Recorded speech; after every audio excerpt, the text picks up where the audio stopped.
GCI, Gypsy Georgia Line.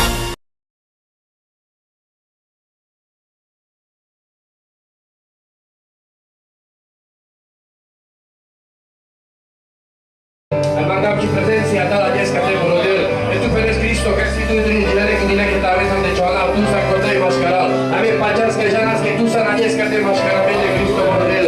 Tu teda něco čeri, ja neka mene Kristo rodil. Prezencia dala dneska te maškara mene.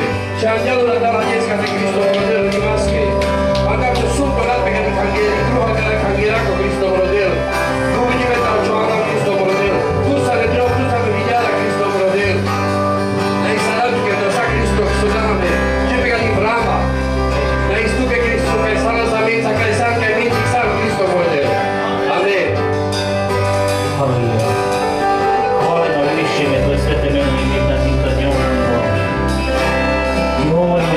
Svetý, svetý,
snažili ísť nejakým spôsobom, ale poviem vám, že vždy, keď sme predtým sa snažili hľadať skutočnú vieru, tak vždy tam bolo trošku cítiť svet v našej viere.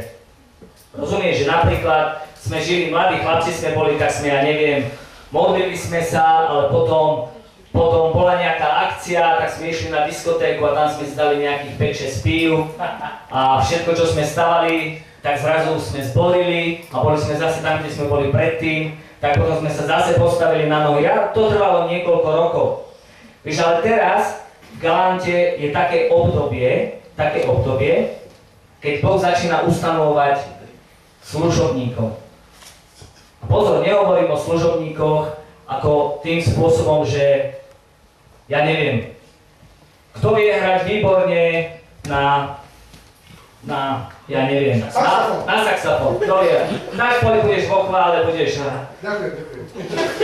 Nehovorím o týchto veciach, ale hovorím o tom, že Boh má špeciálne pre každého jedného z nás povolanie. A ty to potrebuješ objaviť na základe toho, že ti to povie Boh. Rozumieš? A v Galante práve teraz sme v tom období, keď skutočne sa začínajú tieto služby nejak stavať, skutočne v autorite, a potom vidíme naozaj divy a zázraky. A vidíme to, že evanjelium je naozaj mocou Božou. Viete, ja by som chcel, aby ste videli to, že evanjelium nie je náboženstvo. Evanjelium nie je vôbec nudné a evanjelium nie je staromodné. Vieš, my si veľakrát myslíme, že evanjelium ma pripraví o môj dobrý život. Evanjelium ma pripraví o moje peniaze, alebo o moje auto, alebo o moju reputáciu pred všetkými ľuďmi, ale nie, evanjelium ťa postaví do veľmi dobrého svetla. Skutočne otvor si srdce a uvidíš, že Boh má pre teba pripravené niečo úžasné a špeciálne. Takže prvá časť sa bude volať Prinavráti vieru otcov. Prinavráti vieru otcov. Takže v prvom rade niečo, aby sme vedeli o viere, bratia a sestry. My všetci máme nejaký názor na vieru. To znamená, ja keď sa spýtam každého jedného z vás, tak povieš, ale ja si myslím, že veriaci človek by mal robiť toto by nemal robiť. A každý máme nejaký názor na tieto veci. A ja verím, že každý by povedal úžasné veci. Každý jeden z nás by povedal veľmi dobré veci, ale my musíme ísť do Biblie. Môžeme si otvoriť Malachiáša 4:6. Či to si asi doma, že potom pozrete, ale ja vám to prečítam, hej? Čakal som, že budete listovať. Dobre. Dobre, pohľad. Malachiáš 4:6. V Biblii je napísané: a obráti srdce otcov na synov a srdce synov na ich otcov, aby som neprišiel a neranil zeme kliatbou. Môžete prečítať Malachiáša ešte kúsok, nejaké 2 verše predtým a tak. Ale Biblia hovorí o tom, že posledný čas bude čas, keď príde na túto zem Eliáš. Čítali ste niekedy o Eliášovi? Nečítali ste o Eliášovi, to je chyba, že ste nečítali o Eliášovi, ale budete čítať určite. Raz. Viete, Eliáš prišiel, alebo lepšie povedané, duch Eliáša bol na tejto zemi 3-krát. Áno, bolo to vtedy. Eliáš prvýkrát bol prorok. Prorok to bolo v starej zmluve. To ešte pred Kristom. Áno, pred Kristom. To bolo prvýkrát. No a teraz, pozrite sa, čo sa stalo. Izrael veril. Oni boli úžasní veriaci, úžasní kresťania. Ale zrazu sa do ich života začínal dostávať svet. Oni si začali napríklad brať neveriace manželky.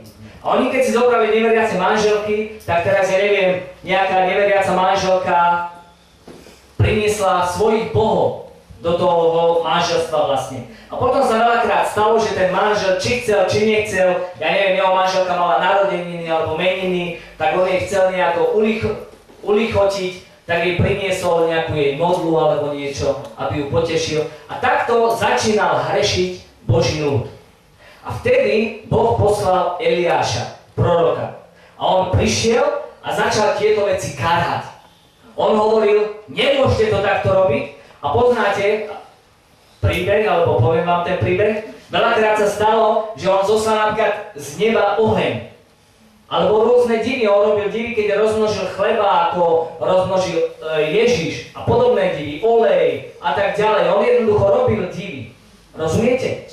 To bolo prvýkrát. Jednoducho Izrael odpočil z cesty a duch Eliáš prišiel na túto zem a on napravil Boží ľud. Potom druhýkrát prišiel Eliáš na túto zem, určite to budete poznať, pretože to je nová zmluva, Ján Krstiteľ. Poznáte? Ján Krstiteľ. A Biblia o ňom hovorí, že to je ten Eliáš, ktorý mal prísť. On prišiel v duchu Eliáša, samozrejme neprišiel ten istý Eliáš, ale on prišiel v tom duchu. To znamená, že čo prišiel spraviť? On prišiel zase napraviť Boží ľud. Všimni si, že zase sa stalo to vlastne, že Izrael zase začal hrešiť. Zase začal robiť to, čo chcel a vtedy prišiel Eliáš a začal kričať: prihotovte cestu Pánovu! Prihotovte cestu Pánovu, čínte priame jeho chodníky. Priblížil sa deň, keď príde Mesiáš. Čínte pokánie, odvráťte sa od svojich hriechov. Toto hovoril Eliáš, keď bol druhýkrát na tejto zemi. No a teraz, veríte, že teraz sú posledné časy? Amen. A Biblia hovorí, že Eliáš, alebo duch Eliáša, má prísť tretíkrát na túto zem. A má sa stať zase to isté. Rozumieš? Takže uvedomme si, my môžeme povedať, ja si myslím, že teraz je čas, že by sme mohli, ja neviem, čo si myslíš, na čo je čas teraz, ako pre cirkev? Čo by sme mali ako cirkev robiť? Evangelizovať by sme mali. Modliť sa by sme. Čítať slovo. Postiť sa. Ako? Postiť sa. Haleluja. Všetko sú to úžasné veci, ale všimnite si, že ešte raz opakujem, že my sa musíme pozrieť do Biblie, aký je čas. Biblia hovorí, že je posledný čas. A Biblia hovorí o tom, že posledný čas bude ten, keď bude opäť prinavrátená viera otcov. To znamená, že ty a ja, ako kresťania poslednej doby, si musíme uvedomiť, že my musíme začať zápasiť za to, aby slovo v tejto Biblii bolo zase pevné ako niekedy. Rozumieš, keď Biblia hovorí o tom, že má prísť duch Eliáša na túto zem, to znamená, že Boh chce teraz v poslednej dobe napraviť cirkev Ježiša Krista. Rozumieš? Veríš, že sme v poslednej dobe? Amen.